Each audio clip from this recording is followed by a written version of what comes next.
Los saludamos, amigas y amigos de 15 UCR, este medio televisivo universitario que se paga con los impuestos que tributan los habitantes de este país, más lo que logra sacar de fiado el Ministerio de Hacienda. Hoy tenemos de nuevo, ya ha estado algunas veces con nosotros, el expresidente Cubero, quien ha sido multielogiado por los logros que logró, me repito en el logro, cristalizar en unos 4 años muy difíciles, y tal vez podemos empezar, don Rodrigo, si a usted le parece, con una pregunta que es, hace más o menos 4 años, semanas más o semanas menos, a usted le ofrecieron cambiar la primavera que empezaba a aparecer, y posiblemente los árboles estos de cerezos que había en Washington cerca del Instituto del Banco Mundial, donde usted tenía una posición elevada, tranquila, muy llena de casi ninguna preocupación, por trasladarse a su país de origen. Y pongo las 2 manos en el fuego de que usted no se imaginaba el fuego que le iba a tocar. ¿Me equivoco? Bueno, primero que nada, muchísimas gracias, don Juan Rafael, por esta invitación y la oportunidad de conversar con usted y con todos que nos siguen esta tarde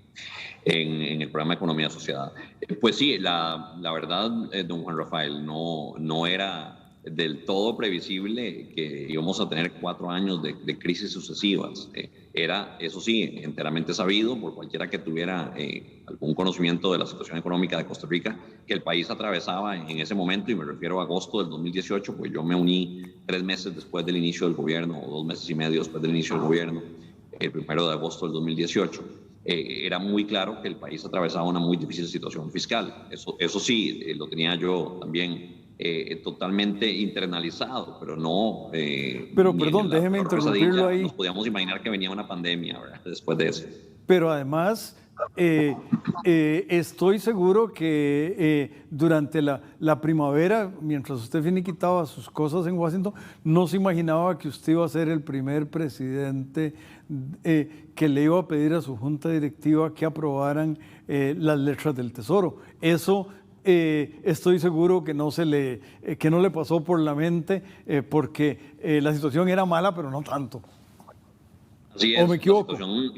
era muy grave ya en agosto del 2018, pero se intensificó significativamente la gravedad en esos 2 meses, hasta que eventualmente la señora ministra de Hacienda en ese entonces, doña Rocío Aguilar, tuvo que tocar las puertas del Banco Central y decir: ya no me alcanza para llegar al final del día. Si ustedes no hacen algo para ayudarnos, el Ministerio de Hacienda va a tener que entrar en default. Y ahí fue donde tuve que acudir justamente a la Junta Directiva, de la que usted era miembro en ese entonces, don Juan Rafael, para plantear lo que posiblemente ha sido una de las decisiones más difíciles en mi vida profesional, si no la más difícil, que era el otorgamiento de un financiamiento excepcional que la Ley Orgánica del Banco Central llama letras del Tesoro, y que contempla así como un instrumento excepcional para financiar al gobierno en un periodo máximo de 3 meses con un monto acotado, pero ciertamente es un instrumento de financiamiento del gobierno que, como a todos los economistas nos enseñan, es la fuente principal de inflación en el mundo. Entonces es un instrumento visto con muchísima muchísima precaución, mucha cautela por los banqueros centrales. Muchas leyes orgánicas en el mundo los prohíben estos mecanismos o los restringen, como está fuertemente restringido en el caso de la ley orgánica del Banco Central de Costa Rica. Pero sí, poco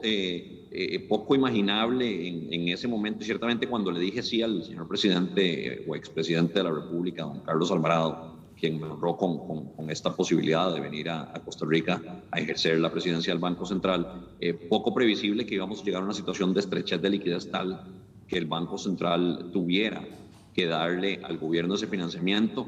porque de no habérselo dado, eso sí, quedaba claro que el gobierno iba a entrar en un default. Aquí básicamente la apuesta que se hizo en ese momento, si mal no recuerdo, fue el 25 de septiembre del 2018,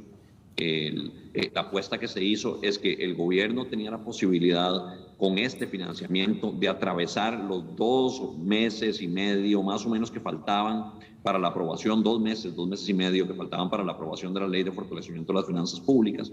que si se daba esa aprobación el gobierno iba a ser capaz de recuperar la confianza de los mercados y consecuentemente de repagar esas letras del Tesoro, pero que si el gobierno no recibía ese financiamiento en ese momento, vía las letras del Tesoro, iba a entrar en un default al que de todas formas iba a caer si no se daba la aprobación de las letras de la ley de fortalecimiento de las finanzas públicas. Con lo cual, la apuesta era clarísima, era darle vida a un paciente que podía sobrevivir si salían bien las cosas,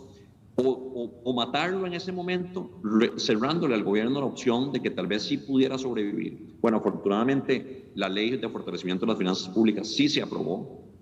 en el segundo debate en la Asamblea Legislativa, y además, bueno, para eso se requirió una aprobación de parte de la Sala Constitucional, lo cual ya despejó el terreno para la aprobación de la ley, y eso ya justamente materializó las ventajas que se percibía que podían obtenerse de esa ley, particularmente en términos de acceso a financiamiento para el gobierno. Pues se estrenó muy bien y en grandes ligas, ¿no? Me parece a mí. Y creo ahí también que la excelencia de la ministra, y creo que no es el momento para soltarnos en elogios, de la excontralora y exministra doña Rocío, pero me parece que también la inteligencia y la capacidad hasta de mover cosas políticas de ella hicieron una excelente junta, me parece a mí. Muchas gracias, don Juan Rafael. En efecto, sin la credibilidad que tenía doña Rocío Aguilar por su excelente gestión como contralora, que lo había sido por muchos años antes de asumir el Ministerio de Hacienda, y por su capacidad reconocida en el país, fue que realmente hubo confianza de que las cosas iban a salir bien, de que si se le daba al país la oportunidad de poner en pie de sostenibilidad las finanzas públicas mediante la aprobación de la ley 9635, la ley de fortalecimiento de las finanzas públicas, doña Rocío iba a hacer una buena gestión de esa ley. Creo que todo eso nos permitió transitar ese camino tortuoso de esos meses sin que tuviéramos ya realmente que entrar en una cesación de pagos. De manera que la decisión responsable de parte del Ministerio de Hacienda en ese momento fue acudir al Banco Central, y la decisión responsable del Banco Central fue justamente otorgar ese financiamiento. Y eso hubo que comunicarlo con muchísimo cuidado, con mucha dedicación, porque era importante explicarle a la población, a toda la ciudadanía, por qué estábamos haciendo eso y cuáles eran las expectativas, porque es que creíamos que esa era la opción más razonable que tenía el país en ese momento. Pero hubo que explicarlo muy bien, y sin esa comunicación creo que las consecuencias hubieran sido mucho peores. Aún así, recordemos todos que la aprobación de esas letras del Tesoro generó mucha preocupación, mucha tensión, porque evidenció la gravedad de la situación de liquidez que estaba atravesando el gobierno en ese momento. De nuevo, la situación de liquidez hubiera sido mucho peor sin ese financiamiento, pero nos generó una reacción importante en los mercados, y hubo que salir a explicar una y otra vez qué es lo que estábamos haciendo y por qué lo estábamos haciendo, y eso fue, me parece, importantísimo para surcar esos difíciles meses. Y ahí sí, yo también concuerdo, don Juan Rafael, la coordinación estrecha entre Banco Central y Ministerio de Hacienda, y en particular la excelente relación personal que teníamos doña Rocío Aguilar y yo, permitió que esto se pudiera hacer de una manera, me parece, mejor a la que se hubiera dado sin esa coordinación estrecha y sin esa comunicación clara a la ciudadanía que logramos ambos como equipo en esos meses difíciles. Usted ha dado, don Rodrigo, una palabra clave, comunicación, y yo creo que la Capilla Sixtina de la comunicación, y no es para quedar bien con usted, desde el Banco Central se puede caracterizar en usted. Usted entendió o tenía muy claro el papel importantísimo de la comunicación y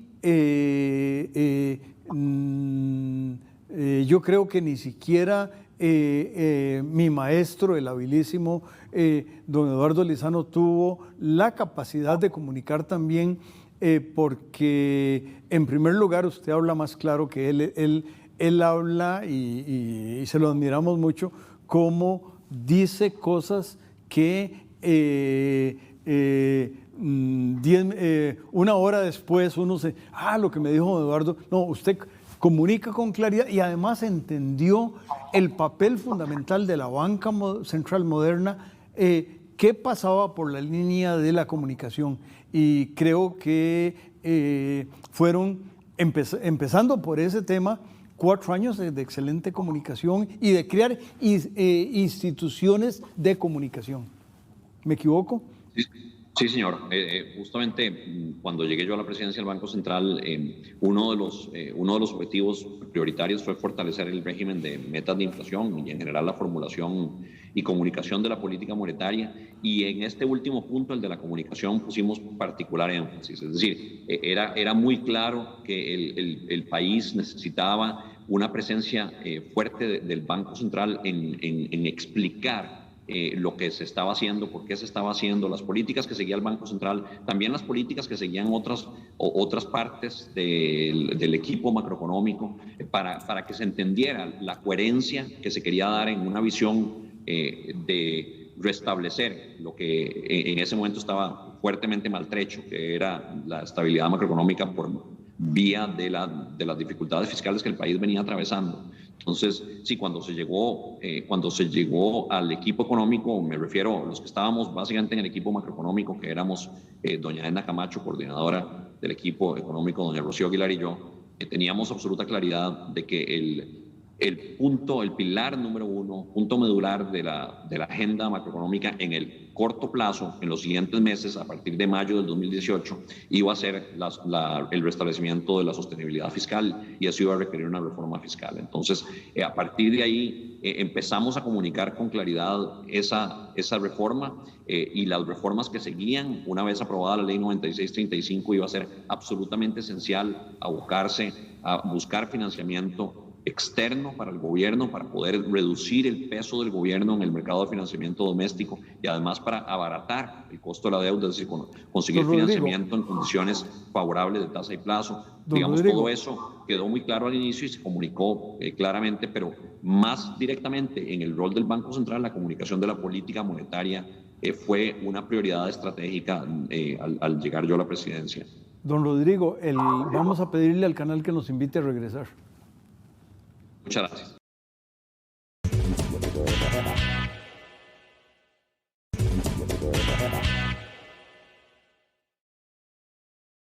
Continuamos, amigas y amigos, escuchando la memoria cercanísima de estos espléndidos logros en 4 años de cuesta arriba. Adelante, don Rodrigo, por favor. Muchísimas gracias, don Juan Rafael. Bueno, hablábamos un poco de la importancia que se le dio a la comunicación de la política macroeconómica en general y la comunicación de la política monetaria en particular. Quisiera tal vez empezar por ese tema medular del restablecimiento de la estabilidad macroeconómica. Para el país, el problema fiscal se había convertido en el problema fundamental, ya no solo en términos de estabilidad macroeconómica, era también un problema de crecimiento y bienestar. O sea, el crecimiento de Costa Rica había venido bajando, había venido desacelerándose como consecuencia de la desconfianza que había generado el severo problema fiscal que atravesaba el país, con lo cual ponerle el cascabel al gato en términos de resolver de una forma permanente, sostenible, el problema fiscal, era sin duda la prioridad número uno de la política macroeconómica, porque eso afectaba, como decía, no solo la estabilidad macroeconómica, sino en última instancia el crecimiento, el bienestar, pero también afectaba la conducción de la política monetaria. Y en ese sentido nos abocamos directamente a promover la aprobación de la ley 9635, la ley de fortalecimiento de las finanzas públicas. Esa ley finalmente fue aprobada en diciembre del 2018. Se consiguió restablecer la credibilidad, la confianza de los inversionistas domésticos e internacionales en el país y sobre todo también el apoyo y la confianza de los organismos multilaterales. La aprobación de esa ley nos permitió ir a tocar las puertas ya con credibilidad de que se había logrado la aprobación de una ley fundamental para restablecer la sostenibilidad de la deuda. Nos permitió entonces ir a tocar las puertas del Fondo Monetario Internacional, del Banco Mundial, del Banco Interamericano de Desarrollo, del Banco Centroamericano de Integración Económica, de la Corporación Andina de Fomento, para conseguir financiamiento en buenas condiciones de tasa y plazo para el gobierno y de esa forma, como decíamos, reducir la presencia del gobierno en el mercado doméstico y bajar la presión que el gobierno ejercía por esa vía sobre las tasas de interés en el mercado local. De esa forma también reducir el estrujamiento del gobierno al sector privado y desahogar entonces un poco el crédito al sector privado para poder ver también una reactivación del crecimiento económico. Todo eso fue prioridad número uno, como digo, y me parece se logró. En estos 4 años se logró poner al país en un pie de sostenibilidad fiscal. Por supuesto, una vez aprobada la ley 9635 en diciembre del 2018 y una vez que empezaron los organismos multilaterales a dar el respaldo al país vía financiamiento externo, nos golpeó la pandemia y desafortunadamente nos golpea la pandemia en marzo del 2020 cuando los efectos plenos de esa ley de fortalecimiento de las finanzas públicas no estaban todavía siendo materializados. Eso, digamos, algunas de las disposiciones de la ley 9635, particularmente la regla fiscal que constreñía el crecimiento del gasto, entraba en vigencia únicamente en el 2020, es decir, que solo en el 2020 se iba a ver el efecto de esa ley ya de pleno. Y desafortunadamente no se tuvo chance de eso porque para marzo del 2020 nos estaba golpeando la pandemia. Pandemia que sumió al país en la contracción económica más severa que habíamos experimentado en 40 años. Desde el año 81-82 no teníamos una contracción económica tan fuerte como la que tuvimos en el 2020. Eso a su vez no hizo sino intensificar el problema fiscal que se venía arrastrando por décadas e interrumpir los efectos de la ley 9635 y eso en particular nos obligó en el equipo económico a abocarnos a un segundo esfuerzo de consolidación fiscal. Y ahora sí, en ese contexto de la mano del Fondo Monetario Internacional, fue necesario conseguir el apoyo financiero del Fondo Monetario Internacional para darle credibilidad al país en el tránsito difícil que iba a ser tener estabilidad en los mercados, estabilidad en el financiamiento del gobierno, cuando la situación de la economía nacional y de la economía mundial era tal que se estaban desplomando la recaudación tributaria y se estaba disparando el déficit fiscal y la deuda del gobierno. Todo esto fue lo que ocurrió en el 2020. Nos abocamos entonces a negociar ese apoyo financiero con el Fondo Monetario Internacional y afortunadamente se logró el convenio con el Fondo Monetario Internacional en enero del 2021 a nivel del staff técnico y el convenio fue aprobado por el directorio del fondo en marzo del 2021 y finalmente por la Asamblea Legislativa de Costa Rica en julio del 2021, con lo cual sí logramos tranquilizar a los mercados, tranquilizar a los inversionistas y mantener al gobierno financiándose a pesar del incremento significativo en el déficit fiscal como consecuencia de la caída en la recaudación tributaria que nos trajo la pandemia. Eso me parece que es un logro fundamental. Por supuesto, en esos años además se tuvo otro logro clave y me refiero al interregno entre la crisis fiscal del 2018 y la pandemia en marzo del 2020. En ese interregno se logró el acceso de Costa Rica a la OCDE, que fue justamente un triunfo nada despreciable porque requirió, entre otras cosas, aprobar 14 leyes todas ellas introduciendo reformas estructurales importantísimas para mejorar la gobernabilidad y las políticas públicas en Costa Rica y en última instancia para mejorar el crecimiento económico, beneficios que vamos a ver en el mediano o largo plazo. Pues ciertamente esa agenda de 14 leyes era necesaria para poder entrar a la OCDE y se logró la aprobación de todo eso entre el 2019 y marzo del 2020. Justamente para marzo del 2020 teníamos ya el acceso de Costa Rica listo a la OCDE y es cuando nos golpea la pandemia, pero de todas formas se materializa ese acceso que fue otro gran triunfo de estos años. Y en general logramos en esos años también mantener el barco a flote, a pesar del golpe fuertísimo que implicó la inestabilidad fiscal en el año 2018 y sobre todo la situación difícil de naturaleza presupuestaria que se heredó de la administración anterior, y se logró surcar el problema de la pandemia, que como decía, sumió a Costa Rica en la crisis más profunda que ha tenido el país en los últimos 40 años. Más allá de eso, don Juan Rafael, me parece que hubo también algunas otras cosas que se hicieron desde el Banco Central que tal vez pasan más por debajo del radar de la población, pero que son importantes. Ahora hablábamos de la comunicación, creo que eso sí se ha visto, porque hay una presencia muy activa del Banco Central, ya no solo en los medios de comunicación, sino también con publicaciones ahora más frecuentes, más claras, más aterrizadas a lo que la ciudadanía necesita, proyecciones de las principales variables macroeconómicas que se publican ahora con frecuencia trimestral, antes era semestral, y una comunicación activa de esas publicaciones vía conferencias de prensa, vía comunicados de prensa, la comunicación de la política monetaria. ¿Por qué se toman las decisiones de política monetaria? Ya no solo comunicar cuando la tasa de política monetaria del Banco Central se ajusta hacia arriba o hacia abajo, sino también cuando no se ajusta, eso no se hacía antes. Comunicar por qué se decidió, en caso de que así se decidiera, no ajustar la tasa de política monetaria, eso también nos pareció importante. Comunicar y explicar el calendario de las decisiones de política monetaria, cuándo va a haber reuniones de política monetaria y ajustarse a ese calendario para que la población sepa exactamente qué días el Banco Central va a estar decidiendo la tasa de interés de referencia, que es la tasa de política monetaria, que es una tasa de interés fundamental para los mercados. Mejoramos de esa forma entonces la comunicación de la política monetaria, pero también la formulación de la política monetaria fue algo que repensamos.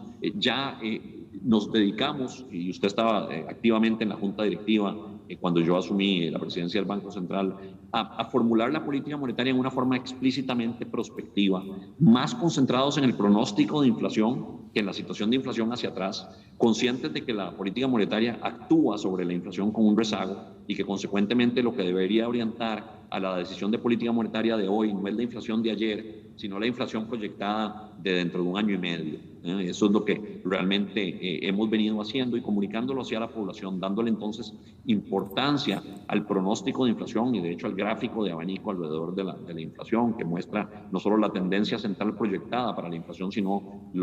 el balance de riesgos, de probabilidades hacia arriba y hacia abajo en la proyección de inflación.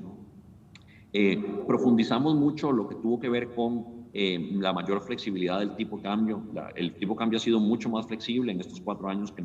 en los cuatrienios anteriores, y eso lo podemos ver estadísticamente con la tasa, cualquier tasa de variabilidad de la desviación estándar o el coeficiente de variación del tipo de cambio en estos 4 años. Y eso ha permitido una mayor internalización por parte de la población el riesgo cambiario, y eso ha reducido la dolarización financiera, que ha sido también, me parece, un logro importante en estos años. Ya no solo la mejor comunicación y la mejor formulación de la política monetaria, sino la formulación de la política monetaria y cambiaria de forma tal que se reduzca una vulnerabilidad importantísima en el sistema financiero como es la alta tasa de dolarización. La dolarización del crédito ha venido cayendo sistemáticamente y eso me parece que ha sido también pues, un logro importante en estos años.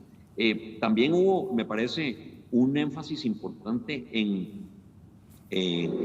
temas nuevos que en el caso de Costa Rica apenas empezaban a discutir en ese cuatrienio, ciertamente en el 2018 cuando asumí las riendas del Banco Central, como fueron el tema del cambio climático y el tema de las criptomonedas, los criptoactivos y la industria fintech en general. Y sobre estos temas el Banco Central lo que ha hecho es tratar de verter luz sobre qué es la situación que está allá afuera y cómo deberíamos responder como autoridades en relación con estos temas. Y sobre ambos hemos venido actuando. Hemos también fortalecido la organización interna del Banco Central. Hemos ido creando departamentos que nos han permitido, o unidades que nos han permitido modernizar la gestión de la banca central. Por ejemplo, hablábamos ya del fortalecimiento de la comunicación. Eso requirió traerse una oficina de comunicación a la presidencia del Banco Central para darle sentido estratégico. Pero también hay otros temas, por ejemplo, el de la gestión de la información, que es fundamental. Hemos tratado de reorganizar la gestión de la información en el Banco Central para poder modernizar la gestión de la herramienta estadística que se tiene en el Banco Central y también de la información que está allá afuera en Internet, lo que se llama el Big Data, le llaman algunos, ¿no? Don Rodrigo, nos queda un minuto. Sí, señor. Entonces voy cerrando. Se ha hecho entonces una gestión interna más activa, más moderna, para poder justamente agilizar al Banco Central en estos campos. Y también se trae una nueva gerente del Banco Central que nos ha ayudado a hacer esta mejor gestión interna del banco. Entre otras cosas, también seguimos trabajando, pero eso ya se traía desde antes en estos años, en fortalecer los medios electrónicos de pago para lograr una mayor inclusión de la población. Y hemos ido trabajando también en modernizar ya no solo los medios de pago vía digitalización, como vía SIMPE móvil, sino también con numerario más moderno. Y recuerden ustedes los billetes y monedas nuevos que tenemos. Los nuevos billetes han ganado muchos galardones, son muy hermosos, son de polímeros, son más duraderos, y tenemos un nuevo Fondo Monetario con una nueva moneda de 500 colones, que por cierto nos ayudó a conmemorar el 200 aniversario de la independencia. Todo esto hemos estado trabajando de lleno en estos 4 años, y bueno, hay otras muchas cosas que el tiempo no permite mencionar, pero ciertamente, a pesar de las dificultades, don Juan Rafael, por lo menos queda la satisfacción de que se lograron importantes logros, éxitos, y se cosechan algunos de esos beneficios ya, y esperamos que se sigan cosechando en los años que vienen. Felicitaciones, don Rodrigo. Ha habido unánimes aplausos a su gestión, me sumo yo a ellos, y a las amigas y amigos los invitamos a que sigan disfrutando de los espléndidos programas de 15 UCR. De nuevo, gracias a nombre del país. Muchísimas gracias, don Juan Rafael. Muchas gracias por esta oportunidad y también felicidades a usted por su excelente programa.